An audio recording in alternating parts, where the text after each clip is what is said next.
Hey,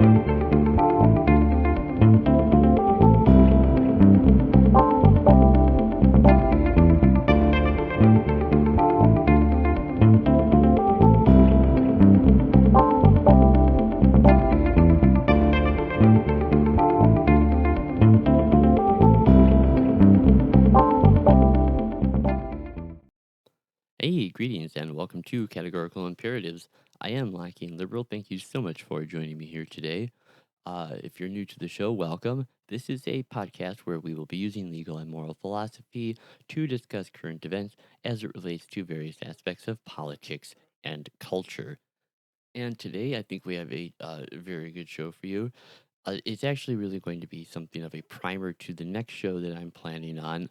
I've been putting that one together for a little bit now, and I'm going to be trying something new that I have never done before that I've wanted to ever since I kind of got started putting stuff over here on YouTube as opposed to just the audio only podcast that I post. So I don't want to give too much away now, but what I will say is that the upcoming episode, what we will be talking about is the Espionage Act of 1917 and Julian Assange. And we will be looking at the fairly corrupt manner at which this law is being used against the press and against government whistleblowers. And we'll be going through the Espionage Act together under Title 18 of the Criminal Code, and I'll be breaking it down with a plain meaning that will make it just as easy for lawyers and non-lawyers alike to understand. And this, I think, will help illustrate why using this law to prosecute government whistleblowers, uh, like Tom Drake. Ed Snowden, Daniel Ellsberg, I guess in all fairness, Ed Snowden hasn't been prosecuted under it yet, but that is the law that they have charged him under, and if he ever comes back to the United States, that will be the law that they charge him under. But where it differs with Julian Assange as to people in the past is that in the past, the people who have been prosecuted under it have been people in the government who actually were the ones who leaked the information that they felt was necessary to get out to the people and shed some light on. And with Julian Assange, it is different because he is just really, I would say, really press. Really, I mean, he is a member of the press, and so this is the first time that we are uh, uh, going to be prosecuting someone under this act who didn't even have any part in leaking the documents, just in making them known once they had been. But as far as what we're going to be talking about today, I think I said, it's going to be something of a primer to that next show. And I want to spend some time today addressing some of the more basic aspects of the relevant jurisprudence regarding Julian Assange. And I think a fairly consistent theme that you'll see throughout the show will be freedom of expression in its original and traditional meaning. We're going to be looking at a few different aspects of the First Amendment that directly affect Julian Assange at present, and I would say consequently have the ability to affect every one of us because I've found in the past it seems like Julian Assange is always really something of a canary in the coal mine, just kind of always on the cutting edge of uh, individual liberty, government transparency, and excesses of government power. And these are things that should be called out because, as James Madison said, where an excess of power prevails, property of no sort is duly respected. No man is safe in his opinions, his person, his faculties, or his possessions.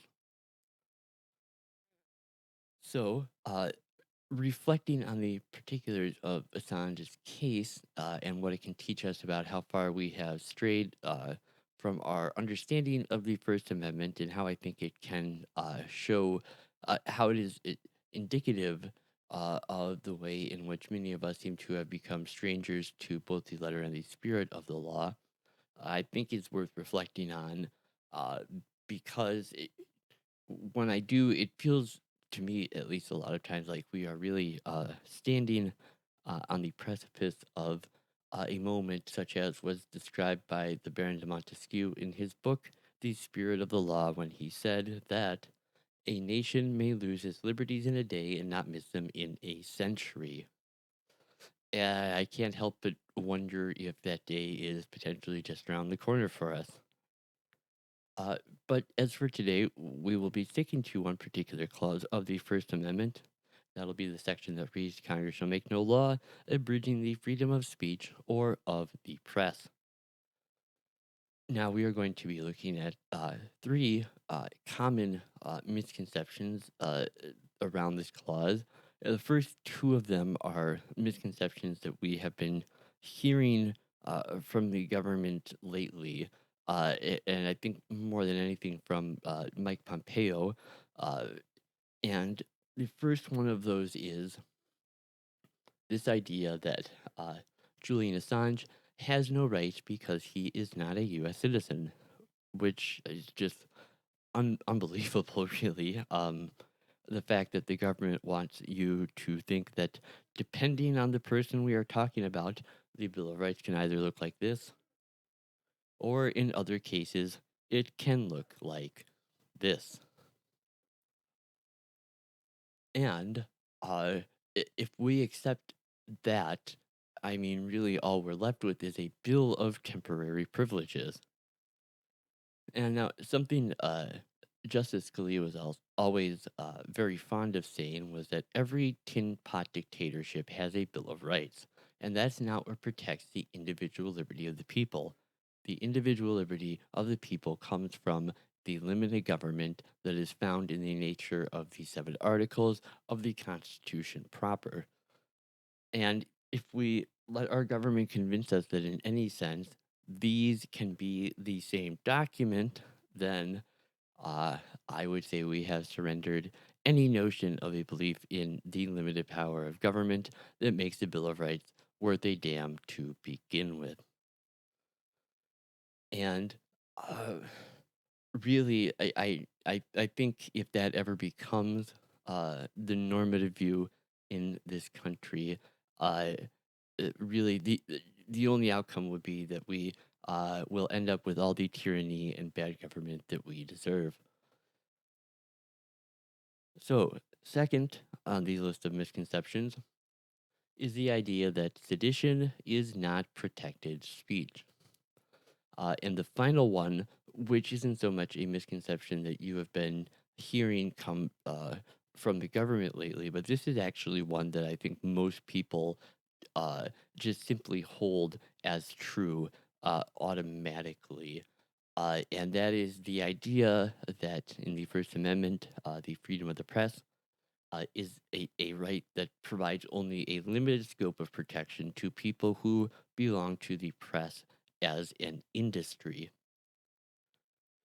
And so we will be going over those misconceptions, and what I'll be showing to those in contrast is that where they say, Assange has no rights because he is not a U.S. citizen, I basically intend to show that.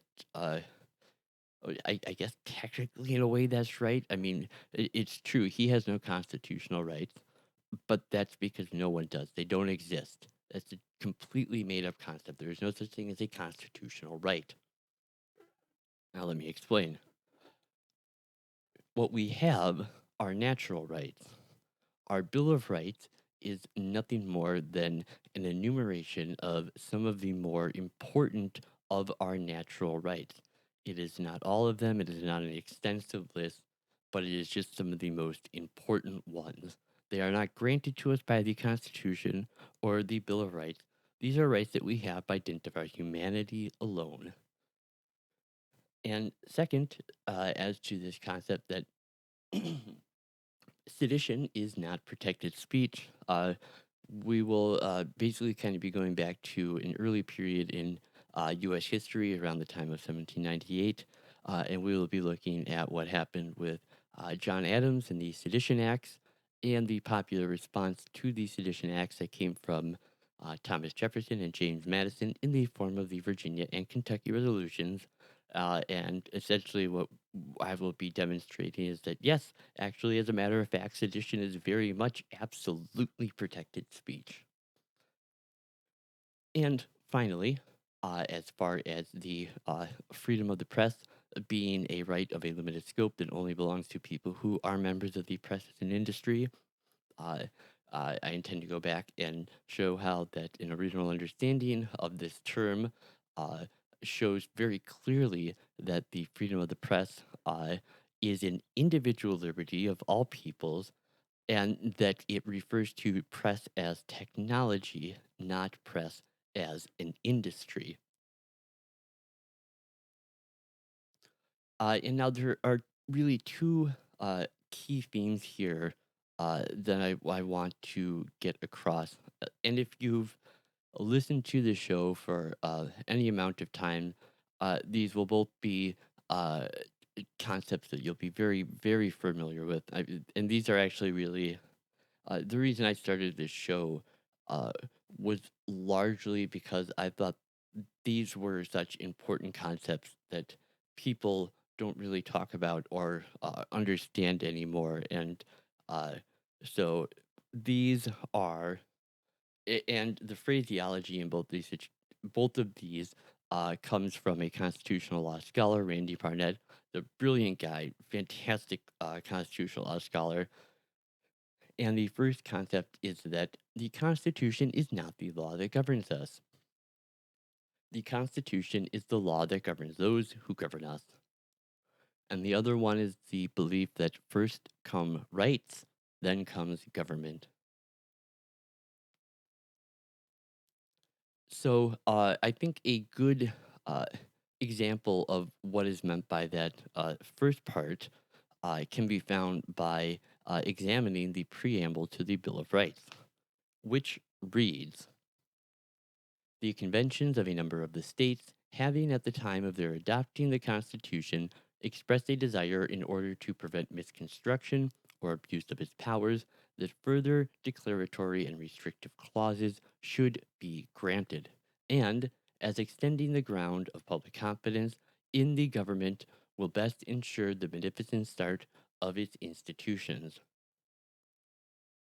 So what it is saying here is that this Bill of Rights isn't being written because we government are granting you these rights, that these are some new thing that never existed before 1791. It's very clearly saying that there are these things, there are these natural rights. We all recognize that they exist. We all recognize that they are very important, and so in the interest of putting your minds at ease, we are going to make a list of some of the more important ones so that that we know in the government that these are things that we are not allowed to do under any circumstances ever. And so, as for the second concept, the idea that first comes rights, then comes government. This is really, I mean, a direct consequence of natural law, which is sort of the first section that I want to talk to you guys about today. So let's just move right on to natural law. We'll be talking about natural law, natural rights, and the First Amendment. And I want to start out here with a fantastic quote that comes from Alexis de Tocqueville, that I believe comes from his book Democracy in America, where he says, when I refuse to obey an unjust law, I do not contest the right of the majority to command, but I simply appeal from the sovereignty of the people to the sovereignty of mankind. This is a fantastic quote that is making a direct appeal to the natural law, which is really a concept that is almost entirely foreign for us today.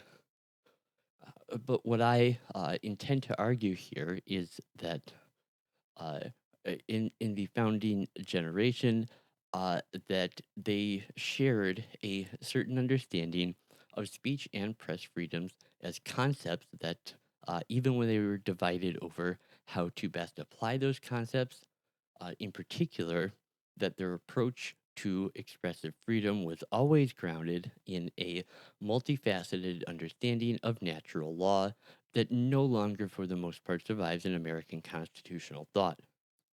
So, speech and press freedoms referred in part to natural rights that were expansive in scope but weak in their legal effect, allowing for restrictions of expression to promote the public good.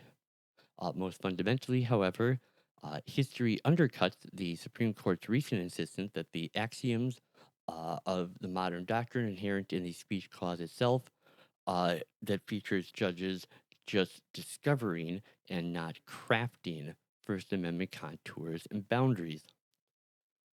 So, in founding era rights discourse, rights were divided between natural rights, which were liberties that people could exercise without government intervention, and positive rights, which were legal privileges or immunities defined in terms of governmental action or inaction. And this includes things like the right to due process, the right of habeas corpus, the confrontation clause, uh, and consequently, distinguishing natural rights from positive rights is actually fairly simple. As Thomas Paine put it, a natural right is an animal right, and the power to act, it is supposed, either fully or in part, to be mechanically contained within ourselves as individuals.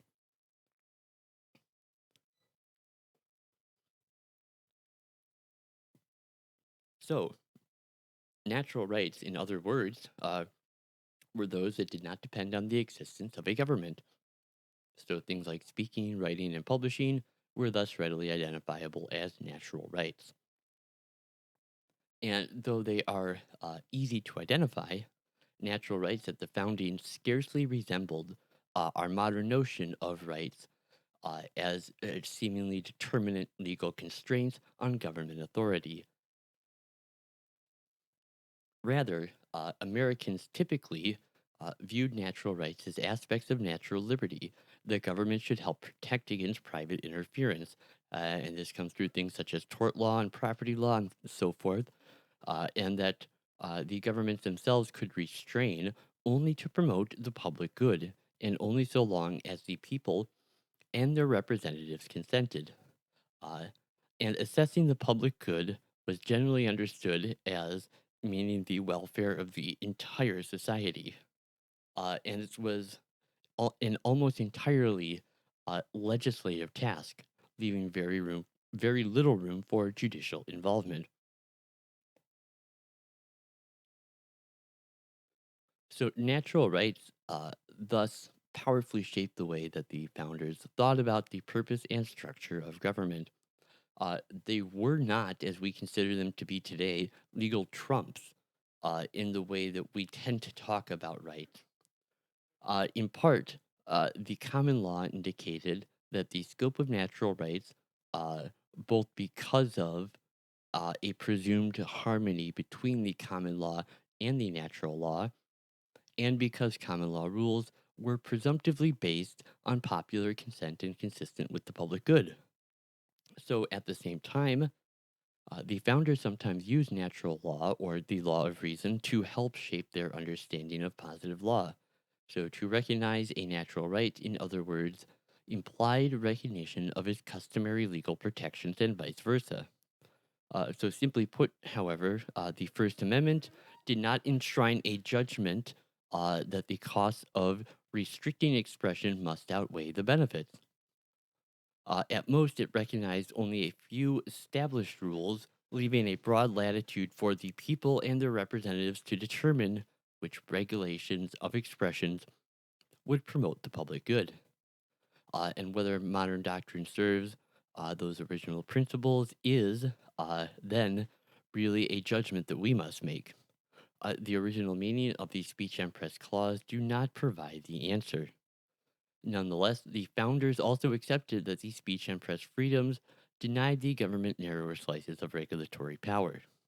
Everyone agreed, for instance, that the liberty of the press encompassed at least the common law rules against press licensing. Americans also prized the right to a general verdict in sedition trials, enabling juries to decide on both questions of law and fact, and the right to present truth as a defense based largely on natural rights principles. Now, that last part is going to be absolutely crucial to keep in mind when we come to discussing the Espionage Act again. So I want to kind of reiterate here. Americans also prized the right to a general verdict in sedition trials, enabling juries to decide on questions of both law and fact, and the right to present truth as a defense. Based largely on natural rights principles, it is not surprising then that the founders invoked the natural rights of expressive freedom in all sorts of ways. We find references to freedom of speaking, writing, and publishing uh, seem to have been the most common, probably because the phrasing appeared in the Pennsylvania Constitution of 1776 as well as the Vermont Constitution of 1777, but in the committee that revised Madison's proposed Bill of Rights for the federal government, for instance, one draft mentioned, quote, certain natural rights which we retained, including the right of speaking, writing, and publishing with decency and freedom. But in the course of discussing natural rights, contemporaries also mentioned the right to speak, the right to publication, the natural right of free utterance, the liberty of discussion, the liberty of the tongue, the exercise of communication, and so forth. And 18th century commentators sometimes refer to the liberty of the press itself as a natural right as well. Really, printing, after all, was nothing more than just a more extensive and improved kind of speech. So some founders did distinguish the freedom of publishing as a natural right from the freedom of the press as a common law rule against press licensing. In the 18th century, keep in mind that the press was a reference to printing. The term did not come to refer to journalists until very late in the 19th century. But the use of this terminology was fluid, and founding era discussions of press freedom often alluded to natural right concepts. Some writers even equated the liberty of the press with the liberty of publishing our thoughts in any manner, whether by speaking, writing, or printing, thus treating speech and press freedoms as synonymous. All right, for the next section, freedom of speech, popular sovereignty, and the First Amendment. So let's go back to 1978. Excuse me, no, a little further than that actually, to 1798. Yeah, 1798. um, so it is a point in history that when I kind of lay it out for you, I think will sound surprisingly familiar to the present day. Uh, Essentially, it's been 7 years since the Bill of Rights was ratified. We have two factions that have taken hold in the government, and the factions that have emerged in power are known as the Federalists and the Republicans. These parties' growing mistrust uh, and fighting each other was starting to come at the expense of both the other party and the country as a whole, and using tactics against each other that would range from lying to propagating fake news to threats and to actual violence was all par for the course. I think perfectly illustrative of this would be what is probably the most famous duel in American history that happened just a few years afterwards between Aaron Burr and Alexander Hamilton. And while I remain eternally grateful to Aaron Burr for dispatching Alexander Hamilton from his mortal coil far more expeditiously than we can suppose nature would have otherwise have done, I think we can all agree that when the person you're shooting is not Alexander Hamilton, that this kind of violence should not be seen as a remedy to political disagreements. So, the Sedition Act. In 1798, during a series of really truly seminal events, the Federalist Party, which controlled Congress, and President John Adams, who was also a Federalist, favored the enactment of the Sedition Act. This was the law that made it a crime to, in part, to write, print, utter, or publish any false, scandalous, or malicious writing against the government of the United States with the intent to defame said government or to bring it into contempt or disrepute, or to excite against it the hatred of the good people of the United States. Now, the Adams administration prosecuted its opponents in the Republican Party for violating the Sedition Act. At the time, Federalists appointed judges dominated the federal judiciary and were permitting these prosecutions to happen. Now we get to the Virginia and Kentucky resolutions. So, the Republican controlled legislatures in Virginia and Kentucky issued these resolutions that declared that the Sedition Acts were unconstitutional. James Madison is generally credited as writing the Virginia Resolution, and Thomas Jefferson is generally credited as writing the Kentucky Resolution. And when we look at these resolutions, we see that the Virginia Resolution declared that the Sedition Act was unconstitutional, but it did not claim the power to unilaterally nullify the Sedition Act. Instead, the Commonwealth enlisted the opinions of other like minded states. Virginia also stated that the Commonwealth had, quote, the right and is duty bound to interpose for arresting the progress of the evil.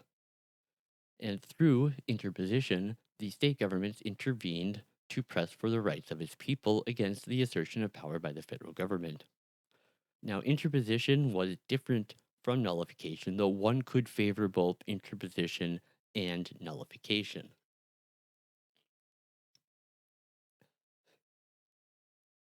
Now, on the other hand, the Kentucky Resolution did use the term nullification. It is not clear, however, that the proponents of the Kentucky Resolution believed that a federal law would become non operational just because one state believed it to be unconstitutional. Instead, the resolution authorized a formal protest against the Sedition Act's unconstitutionality, and it provided in part that although this Commonwealth, as a party to the federal compact, will bow to the laws of the Union, yet it does at the same time declare that it will not now nor ever hereafter cease to oppose in a constitutional manner every attempt from what quarter soever offered to violate the compact. Now, in the early 1800s, James Madison, who was then a representative from Virginia, published a lengthy report that defended the Virginia Resolution. Madison explained that there is a difference between the state declaring a law unconstitutional and the declaration by states, he wrote, are expressions of opinion, unaccompanied with any other effect than what they may produce on opinion by exciting reflection. The expositions of the judiciary, on the other hand, are carried into immediate action by force. The Virginia and Kentucky resolutions illustrate how the Constitution is interpreted outside of the courts. Moreover, Madison's report argued that Congress did not have the enumerated powers to enact the Sedition Act. He also argued that the prohibition on sedition violated the First Amendment. And this latter discussion illuminates two theories of how the freedom of speech was originally understood. Now, according to the first theory, uh, the government cannot impose what is called prior restraint on freedom of speech. In other words, people cannot be silenced in advance of speaking, but uh, on this reading of the freedom of speech, according to the common law, people can be punished after they speak. So in England, the freedom of speech could not be limited through prior restraint. We will thus call this first theory the British theory of freedom of speech. Now, Madison also defended a second theory that is distinctly American. He contended that the British conception of the freedom of speech only prevented prior restraint by the crown, but Parliament, however, could impose prior restraints because the British legislature was considered supreme. Madison wrote that the right of the freedom of speech protected by the First Amendment was much broader, that under the American theory, he argued, it is unconstitutional for the government to constrain the exercise of free expression both before and after the fact. And the U.S. Constitution rejected parliamentary supremacy in favor of the theory that became known as popular sovereignty. And under the American theory of popular sovereignty, Congress's powers are limited by the Constitution, including the First Amendment. Indeed, the First Amendment begins, Congress shall make no law. Therefore, Madison concluded, federal legislation that punishes speech after the fact is also unconstitutional. Now, later that year, in the presidential election of 1800, Thomas Jefferson narrowly defeated John Adams. Jefferson's victory was due, in part, to the controversy surrounding the Sedition Acts. The election came to be known as the Revolution of 1800, and President Jefferson, on taking office, pardoned all those who had been convicted for violating the Sedition Act. Now, although the Supreme Court did not rule on the constitutionality of the Sedition Acts, modern courts have accepted Madison's interpretation of the original meaning of freedom of speech. For example, in the case New York Times v. Sullivan from 1964, the Supreme Court favorably cited Madison and Jefferson's criticisms of the Sedition Act. And Justice Brennan, who wrote for the court in a unanimous decision, quote, although the Sedition Act was never tested in this court, the attack upon its validity has carried the day in the court of history.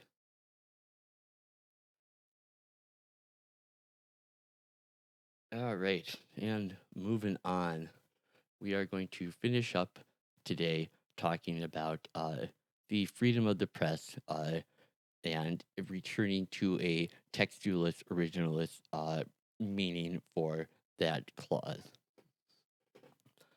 So I want to start with a few clips of a former member of the State Department who worked under Hillary Clinton during the time that WikiLeaks released the video that became known as Collateral Murder, which was really the one that kind of fast tracked them into the spotlight. And he also was under Hillary Clinton at the time when WikiLeaks released the myriad of cables that had been sent by the State Department, showing that they had been doing things like spying on friendly nations, making intentionally duplicitous promises with other nations, and generally lying to the American people about just all kinds of messed up shit.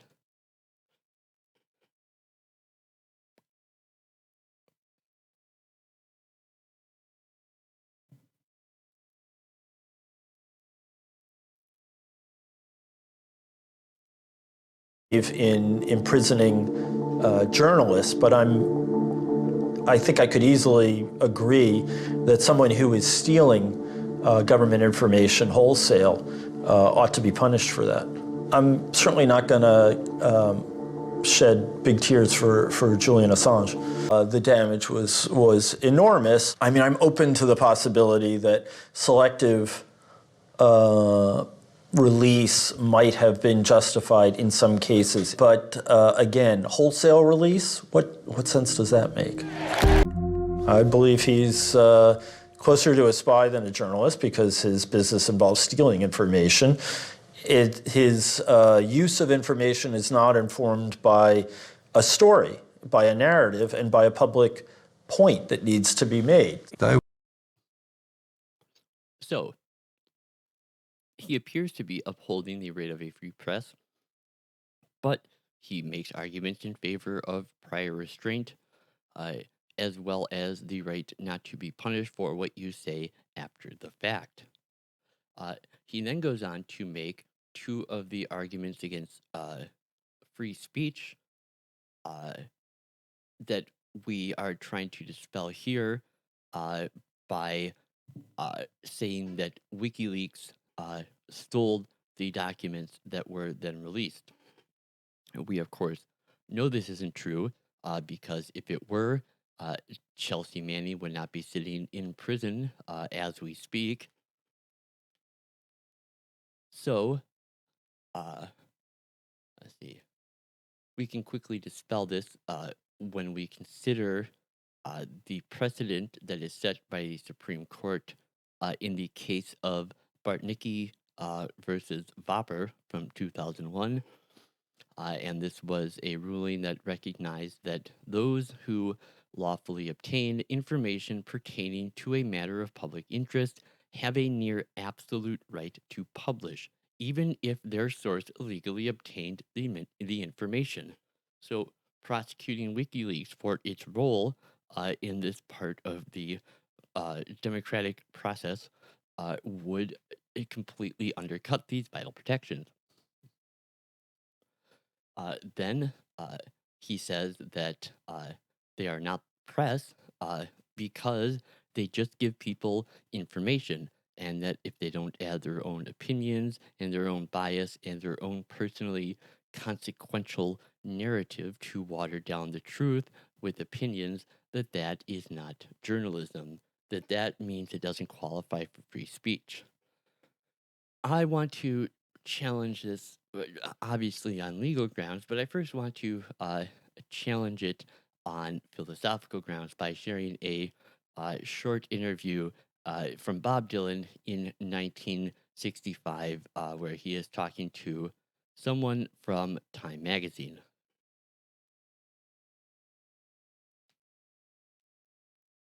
If I want to find out anything, I'm not going to read Time magazine. I'm not going to read Newsweek. I'm not going to read any of these magazines. I mean, because they just got too much to lose by printing the truth. You know that. What kinds of truths are they reading out? On anything, even on a worldwide basis. They just go off the stands in a day if they printed really the truth. What is really the truth? Really the truth is just a plain picture.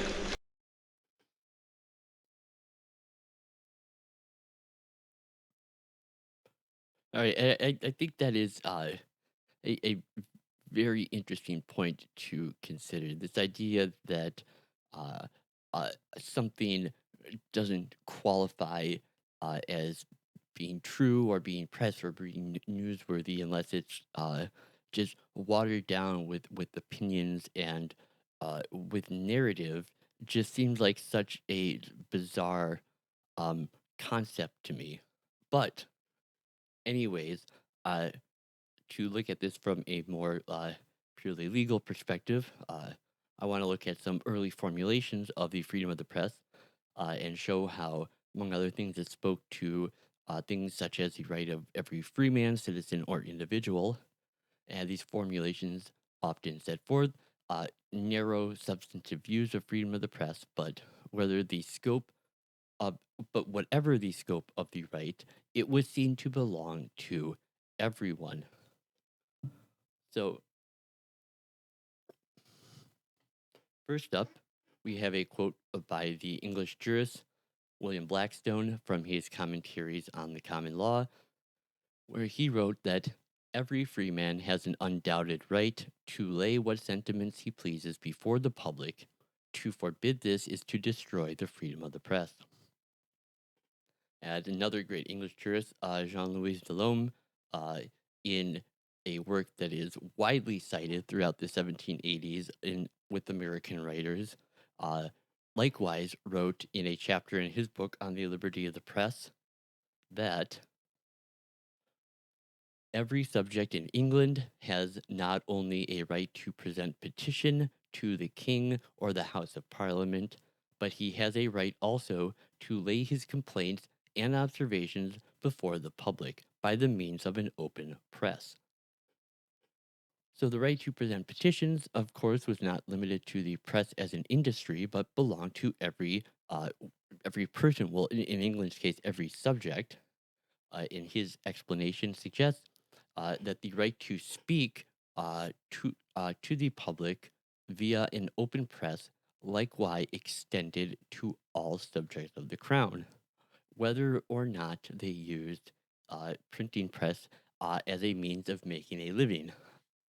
Uh, Now we have state Supreme Courts, both in 1788 and 1791, that similarly described the liberty of the press as, quote, permitting every man to publish his opinions, and as meaning that, quote, the citizen has a right to publish his sentiments upon all political as well as moral and literary subjects. Next is a quote by Justice Iredell describing the liberty of the press in 1799 as meaning that every freeman has an undoubted right to lay what sentiments he pleases before the public.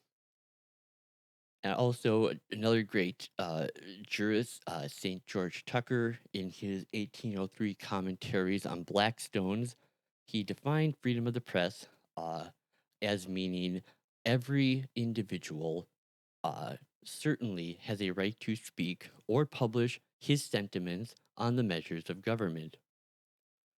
And some early state constitutions also echo this as well, providing that, quote, every citizen may freely speak, write, and print on any subject, being responsible for the abuse of that liberty. Likewise, we have Justice Story, who wrote in 1833. Oh, that's out of order. That's Justice Story, who wrote in 1833, but who had learned the law in the decade following the enactment of the Bill of Rights, who described the First Amendment as providing that every man shall have a right to speak, write, and print his opinions upon any subject whatsoever without any prior restraint, so always that he does not injure any other person or attempt to subvert the government. Now, these references to the right of every free man, every citizen, and every individual appear to refer to every person's right to use printing press technology.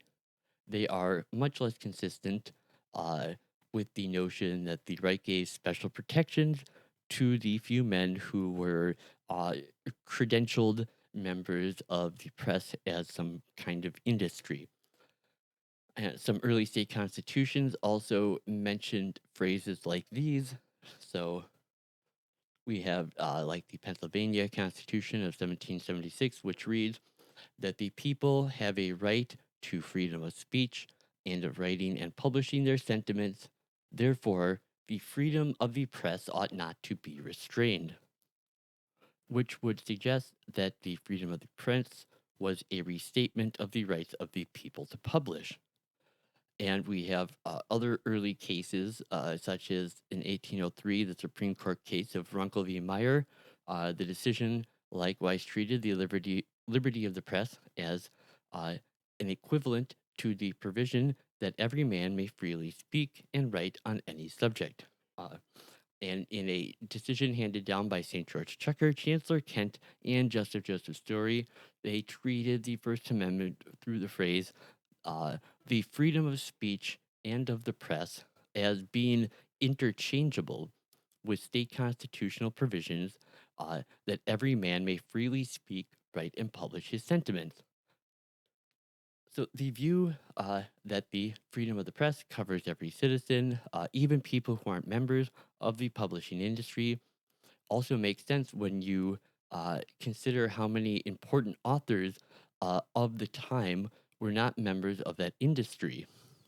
And while those newspapers doubtless contributed facts and opinions to public debate, some of the most important contributions in newspapers came from people who were not publishers, printers, editors, or employees. We can look to things like the Federalist Papers, for example. And we have Madison, Hamilton, and Jay's Federalist Essays are really a classic example of this. I mean, just in what they are themselves, they are an example of this.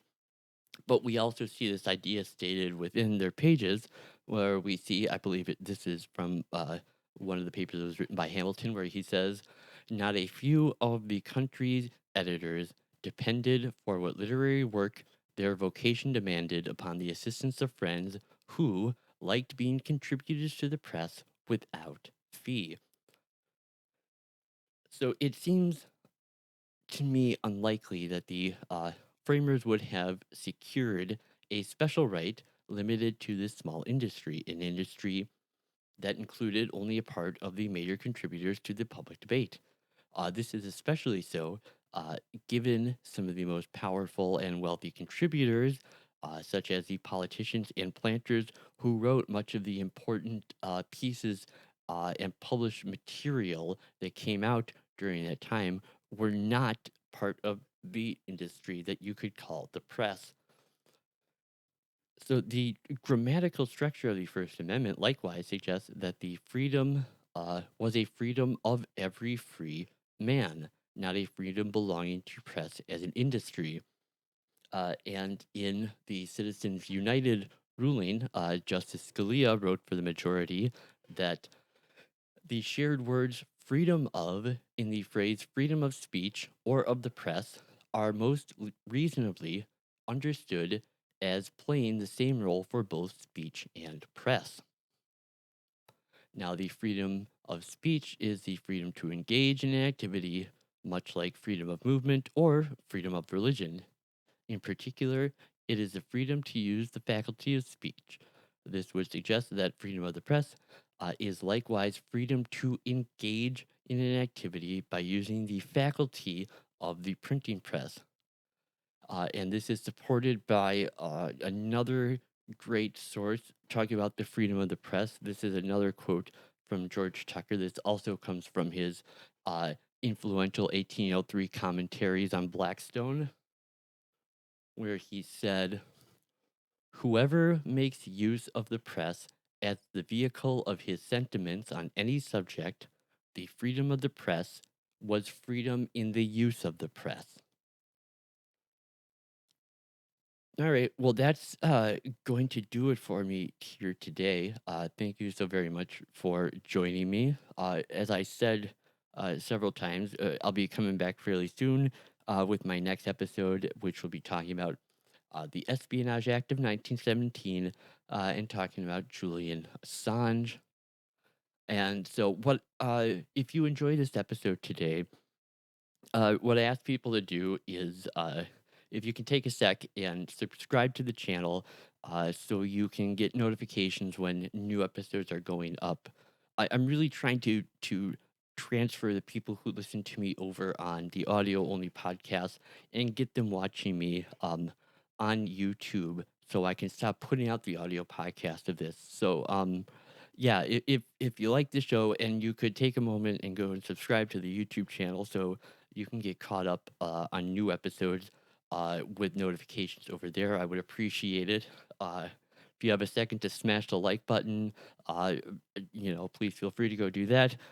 If you have any comment to leave, you know, cheers or jeers, love or hate, I don't really care. Just go ahead and let me know what you think.